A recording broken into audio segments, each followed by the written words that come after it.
here is our FAFSA form. And to get started, it's important that you and your parent have something called an FSA ID. So if you go to this website right here, fsaid.ed.gov, and you don't have an FSA ID, you can create one. So you'll want a username and password, and then it will walk you through some additional information. You will need your own email address that isn't associated with any other FSA ID. So sometimes parents especially will create an ID for their child and they'll use their own email address.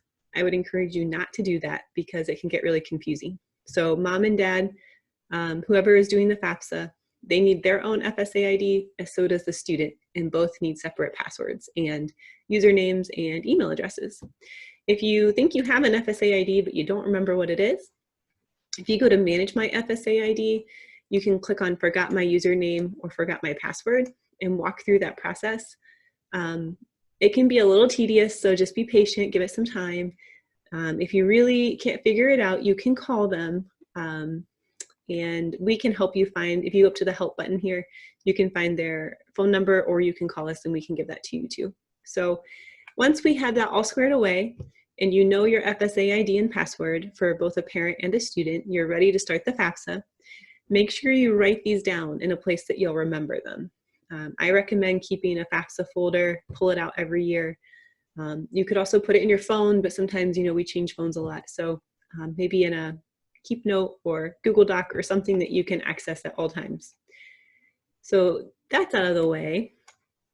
Something else I want to point out before we start the FAFSA is our financial aid page on Huntington. We do have a frequently asked questions section, and it talks a little bit about how do you apply for financial aid. Our school code is here if you need it, but we'll go over that in the video. And some additional information. So feel free to always check that out too. We have some information on outside scholarships, work study, just information that you might need if you are wondering what your next step is. One thing to point out about filing the FAFSA is if you're from Indiana, the deadline to receive Indiana state aid is April 15th. So you have about a month from today if you think you might qualify for state aid, or if you're a 21st century scholar. But if you, miss that deadline, or you're from out of state, you can file at any time. But if you have some downtime right now in spring break, or you're at home from the COVID pandemic, then you are welcome to go ahead and just do the FAFSA, and we'll be here to support you. Now that those things are out of the way, let's go ahead and get started. I'm going to close these because I don't have the need to have 3 of them open. Since you're starting a new FAFSA, you're going to click on the new FAFSA link, and we are going to use, actually it's a FAFSA demonstration. So I'm going to use a fake login and username that are given to me by the Department of Ed to do this. So I'm going to click over here, but what I want, if you're a student and you're logging in with your FSA ID, I want you to click that you're the student. Otherwise, if you're the parent, or if you happen to be a preparer, which is very unlikely, that would be like your tax representative, you would click here. And enter your student's first name. So our student is Helen, and her last name is last name, because the feds are very creative people. And we're going to put in her social, and we're going to put in her date of birth. And so this would be your student's information. If you have more than one student, you're going to have to do more than one FAFSA, unfortunately. When you log in, you're going to get this disclaimer that will say, don't falsify information. They remind you of the regulations. Essentially, just don't intentionally try to defraud the government, and you'll be fine. So you can hit accept. And if you're coming next fall, which most of you probably are, you're looking at the 2021 academic year. So you're going to click here. One thing I hear from parents a lot is that they are nervous about filling out the FAFSA using 2018 tax data because it's so different from what they're actually earning in 2020, 2021, or the 19 tax year. And that is okay. Go ahead and file the FAFSA using your 2018 tax data.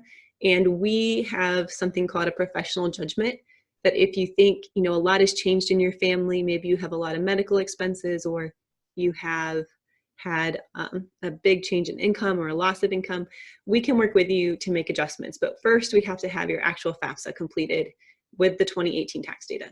So that is your first step. So we're going to create a save key. That's just 4 letters or numbers that you'll remember. Write that down too. If you need to go back into the specific FAFSA that you're working on to make any changes, or you hit save and come back later, you're going to need that save key. And you can't really there's no way to retrieve it. So make sure you write that down, or it's just a number that you're very familiar with. Okay, so once we log in, we get some information here on how you can get help and all of these things. You're welcome to click through those and read them and pause the video. But I'm just going to continue on for sake of time, because I know that this can be a long video. We're going to start off with the student information. And I think it's important to always make sure that you're looking at who is it asking information for. So at the top here, it's looking for the student. Parents is later. So make sure that we're putting in the student's name. And since I logged in, I'm going to already have this information pre-populated for me. And we're going to continue. We need an email address. So this should be an email that you and your student check frequently. I wouldn't make it a high school email because they're not going to have access to your high school email, you know, in a few months when you graduate. So go ahead and make it a phone number and an email address that you will have access to. And if you don't have one, go ahead and create a new one right now that you can use for all business purposes. And then you might want to also write down which telephone number and email address you used in your folder or wherever you're tracking this information. So once we have that, we're going to put in your permanent mailing address. So actually, let's just do, we're going to have her live on Main Street, and we're going to have her in Indianapolis, Indiana, because I know a lot of our students are coming from Indiana. And I'm going to make up a zip code. So you'll want this address to be where you would receive mail easily. A PO box or isn't going to work. So make sure that it's an actual physical address. If you have lived in Indiana for at least 5 years, go ahead and click yes. If you haven't, it's going to ask you, when did you become a resident of Indiana? That's important for state aid information. The state will actually get your FAFSA information as well. So you'll want to make sure you answer honestly and correctly in that box. Additionally, you're going to select if you're a U.S. citizen or an eligible non-citizen, or if you are neither a citizen or eligible non-citizen. So an eligible non-citizen would be someone with very specific green cards. If you have questions on that, give our office a call. For most of us, we're going to be probably a citizen that is filing this today.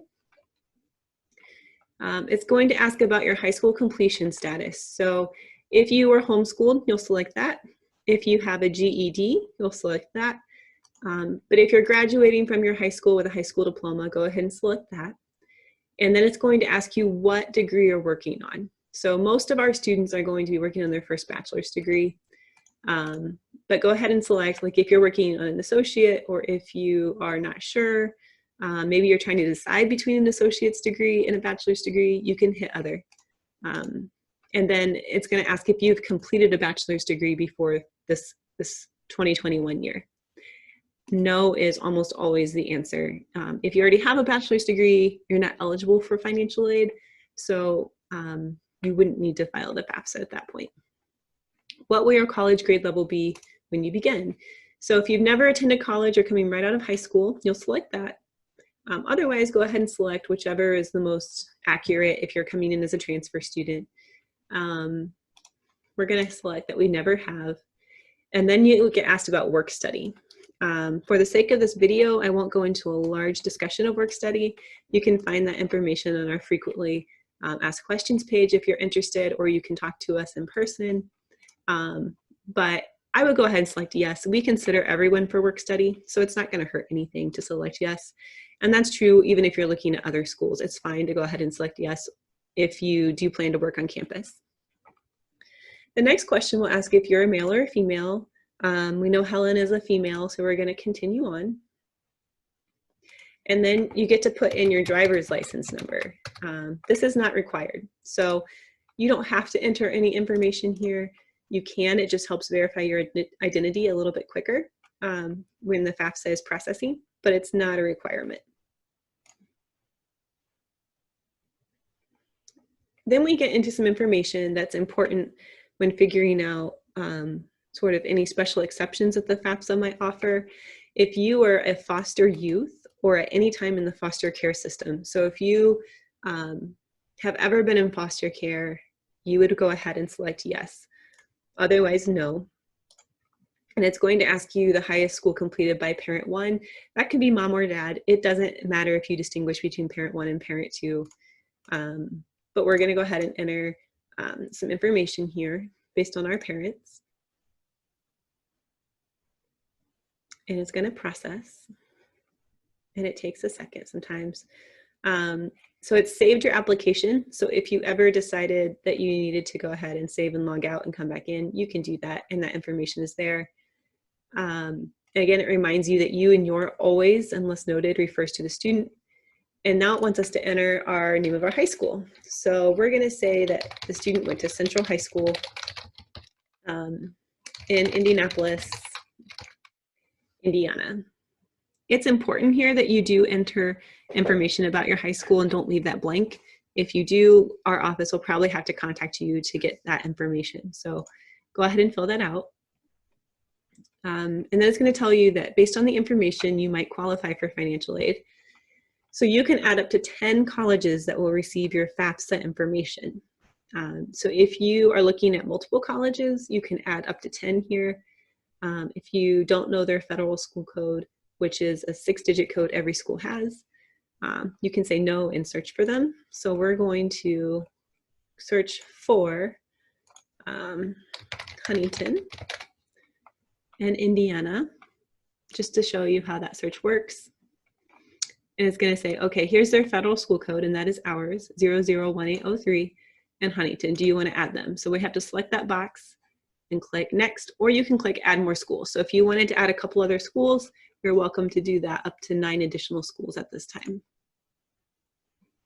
Then it asks you your housing plans. So this isn't really set in stone. You can change this with the school, but it does help when schools are packaging you, that they know whether you're going to be on campus or off campus or living with a parent. So we're going to say on campus just for this demonstration. And then it says, what is your marital status as of today? So again, this is referring to student. So our student is, coming right out, we're going to say Helen's 18, coming right out of high school. She is not married. And then this is your dependency questions. This helps us know if you have to add parent information or not. So you're going to click through these questions. Again, for the sake of the length of this video, I'm not going to read each of them carefully. But I want you, feel free to read them very carefully and just answer honestly. One thing with the children, if you have children question, make sure you keep in mind that it does ask who received more than half of their support from you. So if you do have a child, or mom and dad are helping to raise it and you're not really paying more than half of their support, you would want to answer no there. Having a child alone does not qualify you for dependency. You have to show that you're earning enough income to support them as well, or getting child support to support them. And then we're going to click through these questions, because most of our students who are coming out of high school will answer no to these. And I don't want to belabor the video too long. If you have been homeless or at risk of being homeless, maybe your parents kicked you out of the house, or maybe you're not sure where your parents are, or mom or dad is in jail or hospitalized, you can answer yes here, and we will follow up with you. So just kind of click your way through that. It'll look different for you as you're working through it than it will in this demonstration, but we'll follow up with you to help you. But for, again, most of the majority of our students, the answer would be no. And then it's going to say you're considered a dependent student based on your answers. So then it's going to ask if you are able to provide parent data. Again, you can say that you're not able to, and you can still submit the FAFSA, and that will meet that state deadline of April 15th. but we will eventually need parent data, or if there's a reason you can't get it, talk to us, but parent data will be really important for determining your financial aid. So as we continue forward, it's going to ask you, what is the status of your parents? So are mom and dad married, not married, divorced? This is a section that a lot of people have a lot of anxiety over, simply because, you know, if your parents have been divorced or were never married, it can be kind of hard to figure out what you do here. One thing to keep in mind with all of these questions is that there's this nice little question mark that opens up a new window, and it gives you information on how to really answer that question. So that's very helpful if you're not sure. And it's as of the day you filed the FAFSA. So maybe mom and dad are looking at possibly being divorced or splitting up, but they haven't yet, you would still select married. So for the sake of this, we're going to say that they were married, and we're going to have them be married in April of 1999.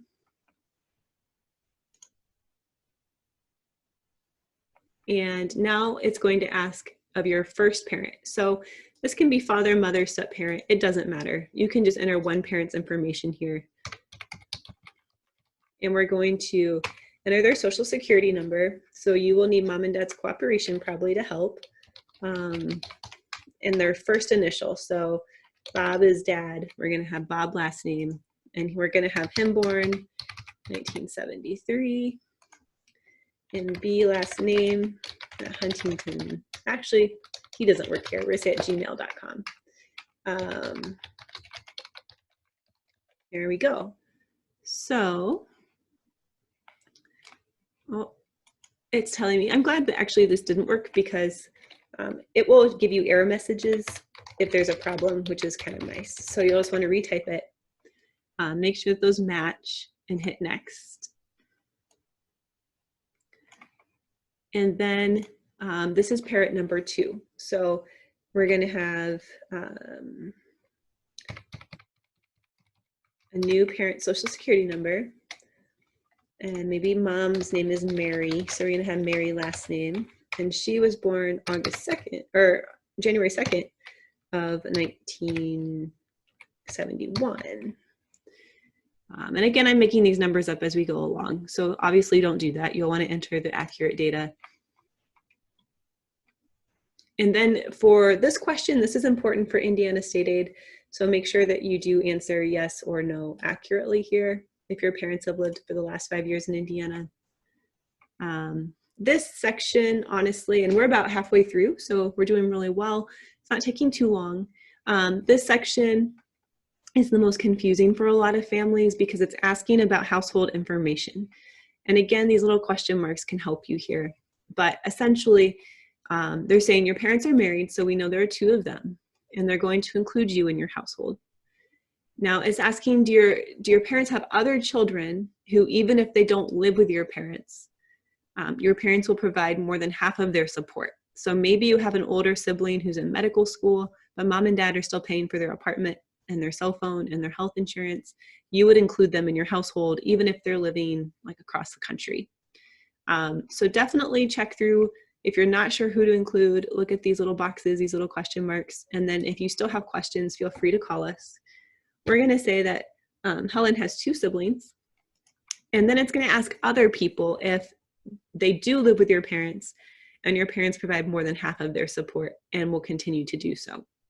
So let's say grandma lives with you too, or lives with Helen as well. So now we have 6 people in the household, and then not including parents. Of those 6, how many are going to be in college? So we're going to say 3. So both of Helen's siblings as well as Helen are going to be in college next year. So that's the 3. And continue on to parent financial information.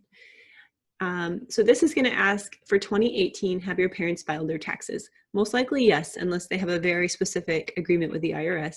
They've already completed that, and they've done a 1040, which is what, unless you're doing a foreign tax return or Puerto Rican tax return, a 1040 is the only option now. And then what is their filing status? So these parents filed married filing joint, and it's going to say you can use the IRS data retrieval tool. Now, because we're using a demo, it won't let us link to it because there is no IRS information for Helen's last name or her family that we just made up. But so you can kind of see what that would look like. The IRS data retrieval tool.com has a tutorial that kind of walks you through it. So here's where we left off on the FAFSA. It's going to ask you to enter the parent's FSA ID. That's what I told you at the beginning you would need, and password, and then hit proceed to IRS site. And then it's going to say this is for authorized use only, click OK, and then you're going to enter the exact information that they request. So essentially this is looking at 2016 tax, but it will look exactly the same for 2018. So on your 2018 federal income taxes, enter the first name and last name of the parent who logged in with their FSA ID. It already will pull in the social. We want to enter their date of birth, whether they filed married filing jointly or single, and then the address. Now, a helpful hint here is that this address has to match perfectly. So if you put, say you live on 123 West Main Street, and on your taxes you put a W for West, or you put a period after the W, and you don't enter that here, it is going to say that the address doesn't match. So it has to look perfectly like the address on your tax return. So hopefully you have a copy of that you can look at and see what exactly you entered as your address. And if that matches, it will pull up information that looks like this. So you'll see that it's going to tell you that it's transferring all of this data to your taxes, or to the FAFSA from your taxes. And it's not going to show you what those numbers are. You won't be able to see them because it's part of protecting your privacy. You know, maybe your student is doing this and you don't want them to see that tax data, or maybe you know, someone else has stolen your username and they're trying to get tax data. It's not going to show you any of this data, but it will know, you'll know that this has been transferred in. It will show that it's been transferred. So you'll click transfer now, and then it will say you successfully transferred this tax information, and it will just show transferred from IRS on any area where that transferred successfully. It's going to ask you if you filed an IRS Schedule K-1, which I believe is a rollover schedule. So definitely check your taxes to see if that's true. And then it's going to ask you a couple more questions. And then you're going to really, you know, move forward with signing and submitting the FAFSA after that. So that is what the FSA user ID is for. As long with signing the FAFSA, it helps you get to the data retrieval tool, which just pulls everything in, so it's one less thing that you have to do. But for those who can't use it or don't want to use it, we're going to move forward with just making up some information that we would put in. And I think this is important to look at because the FAFSA does tell you exactly what line on your tax form they're looking at. So make sure that when you have your 2018 taxes in front of you, you just look at that form and look at that line and put it in. So we're going to go ahead and put in some information here a little quickly, not reading through everything, again, for sake of time, but please read all these questions really well, and then look at your 2018 1040 and look at the lines and add them up. It's kind of like the old school doing your paper taxes, what it used to be like. So just checking those lines on the forms, looking to see if you have a schedule on those taxes, and if so, entering that information. So I'm going to go through this just a little bit quickly because I don't want to make this like an hour-long video, but we do want to make sure that we kind of give you a good idea of what you're looking at here. It's asking for parent income tax. So this is the 1040 line 13 minus Schedule 2 line 46. You may not have a Schedule 2. Not everybody does. If so, if you don't have a Schedule 2, you're just going to put in line 13. So keep that in mind because we get some questions on that sometimes. And again, we're looking at parent data.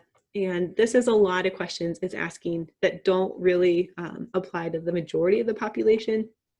So again, I'm not going to go through every single one. Make sure that you're using your question marks if you have questions, and then looking at the lines, or you can always call us if you have questions. But we're going to go through saying we don't have any of those things. Child support paid. So this is child support that your parent paid. So not child support received, but if dad paid $5,000 in child support, maybe to his ex-wife, we would add that in there. And then this question is about child support received. And again, not counting foster care or adoption payments. A question we often get is about the clergy. So that question, I always encourage you to look at the question mark here. And again, if you're in the military, you don't include rent subsidies. And for housing allowances and things, you'll want to kind of review your taxes and see what that should be. And if you have questions, please give us a call. That can be kind of a complex topic to go through in this video. So if you do have questions on clergy allowance, please let us know. We're going to continue moving forward. It's going to ask about parent assets. So as of today, do the parents' assets exceed $6,100? Again, this little question mark will help because a lot of times parents say, I don't know what an asset is. What are you wanting me to include? And this will tell you. So money and cash savings and checkings, businesses, investment farms. So that's not a family farm. That would be a farm that maybe, you know, your family lives in a normal house on a city block, but they own a farm and employ quite a few people to work that farm for them. That's what they're talking about here. And then any other investments that are not in a retirement plan. Do not include retirement plan assets. The value of your life insurance, the home in which your parents live. You don't include their car. So just these things. And if you do have questions, please let us know. So we're going to say no. If you say yes, you'll get asked a couple more questions that you can answer. And that's really it for the parent's financial data. And it's even faster if you use the IRS data retrieval tool. So keep that in mind. And then the student is going to basically walk through the same thing. Has the student filed a tax return? So we're going to say that Helen has not worked and filed a return while she's in high school. So obviously with no tax return, she wouldn't be able to use the data retrieval tool anyway. But we're going to put in, maybe she had a babysitting job and she earned $1,200. So we want to make sure you put that in. And then again, we're going to get those same number of questions. For nearly all of our students, these will be 0 if you are coming right out of high school. But do read them. If you did file taxes, do make sure that you look through these things to see if they do apply to you. And then it's going to ask, as of today, what is the total current balance of cash? So Helen has $500, let's say, in her bank account. She does not own a home, and she doesn't have any business and investment farm net worth. So it's going to make us enter zeros here. That's why those little red boxes pop up.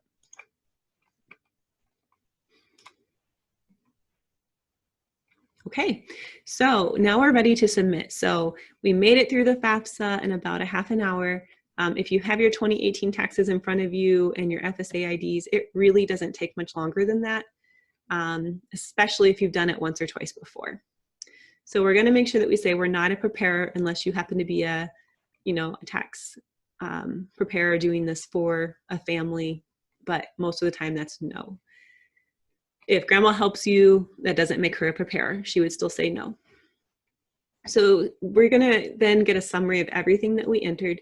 Just walk through and make sure that this looks right. There's nothing here that looks weird. You didn't accidentally enter, maybe instead of $1,200, you put in $12,000. Just be careful about that. And then you get to go to the signature page. And again, because Helen and her parents don't exist, I can't actually sign this and submit it, but you would do provide student signature, and the student would read this. So Helen would be reading this. She would hit next, and then she would enter her username, her FSA ID username and password here, and that will really help her hit sign this FAFSA. It will go through, and then it will take her back to this page. Parent will do provide parent signature. The parent selects which parent they are. So let's say that this parent is the one that's working with her to sign this. He would do the same thing, hit agree, username and password, hit sign this FAFSA after he enters those, and then you'll get a confirmation page that will say, congratulations, you've completed the FAFSA. So that's really all there is to it. You know, you don't have to do a lot to do the FAFSA, and I do encourage students to do it at least once while, you know, they're a freshman, to see what financial aid is available to them. And again, if you do have questions, we are here for you. Our phone number is 260-359-4014, or you can email us at finaid@huntington.edu, and we would be happy. We will follow up with you very quickly. So we look forward to getting your FAFSA in. We hope that you're having a great week. I know that things are really kind of scary right now, but you know, our Lord is in control. So we are praying for all of our students as they continue to figure out what this next few months is going to mean for them. And we are here to help you however we can. So have a great afternoon. We'll see you soon. Bye-bye.